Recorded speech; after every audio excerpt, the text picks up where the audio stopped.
apparemment il installe.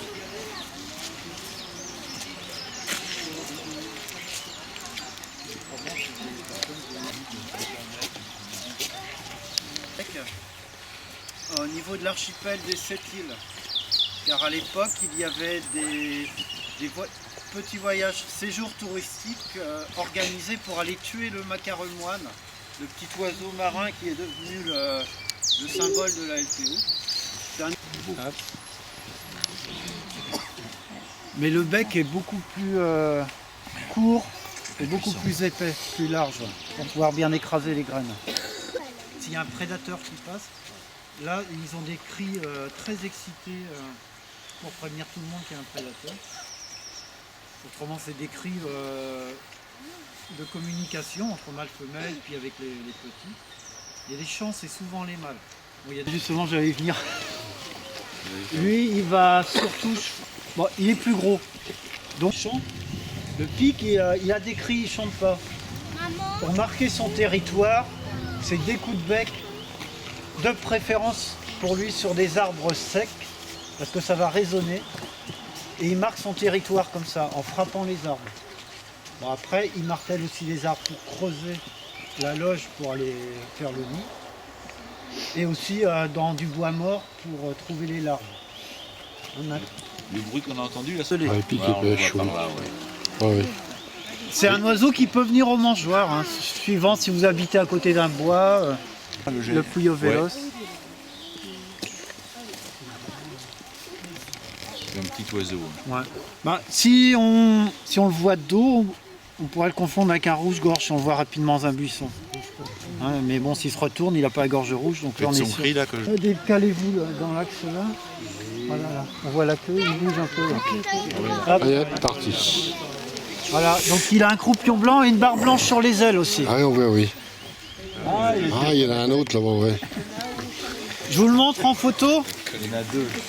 Polio. Un camarade. Ouais. Ah ouais, c'est super. Ouais. Super. Alors lui, déjà, de toute façon, Une écuelle. il y a un signe, il y a du champignon sur le bord. Puyovelos, derrière. Parce que l'arbre doit être malade.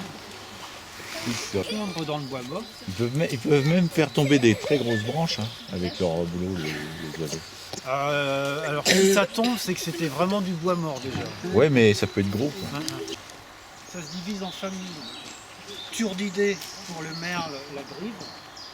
Paridés pour le mésange, par exemple. Et sylvidés pour les fauves, etc. Mais tous se réunissent sous l'ordre des passereaux.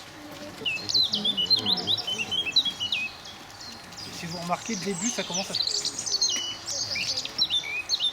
Et ça s'éclaircit vers la fin.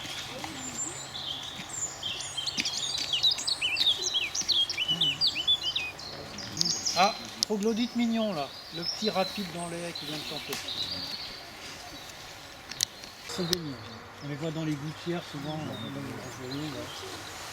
Et autrement, c'est nettoyage des plumes une par une dans le bec.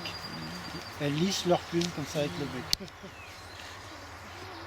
Ça a une grande importance, c'est une question de survie hein, pour elles. Parce que le plumage il isole du froid, donc il faut qu'il soit toujours en bon état.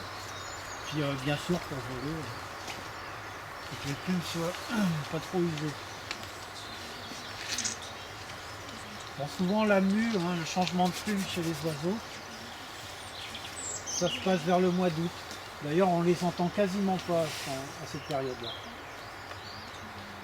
Bon, ce que je vous dis là c'est en général. Ça c'est la maison charbonnière. Là, il y a une voilà. Voilà, bon.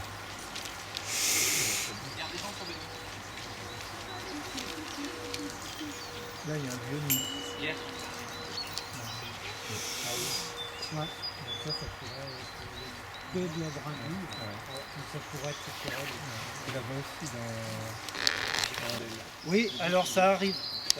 Oui, ça arrive que des merles ont des plumes blanches.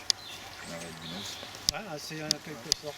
Donc la fauvette à tête noire, on l'appelle à tête noire parce qu'elle a la calotte. Calotte, c'est le dessus de la tête noire. C'est le matin pour chanter, mais en général elle est cachée. C'est la fauvette à tête noire, je vais vous la montrer, même si on ne l'a pas entendue. Ça fait partie des oiseaux les plus communs en Ille-et-Vilaine, avec le pinson, rouge-gorge et mésange. Les passereaux et tout ça. Les Passereaux. Tout petit myosotis. Oh, les fleurs de printemps de 2013. Oh, si c'est beau. Ça y est, on commence à revivre. Oui, c'est vrai.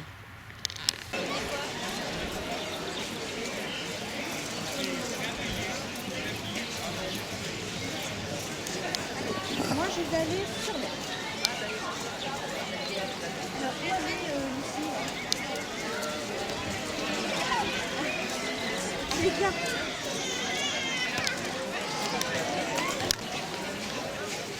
Je vais prendre un peu les mails. Non, non.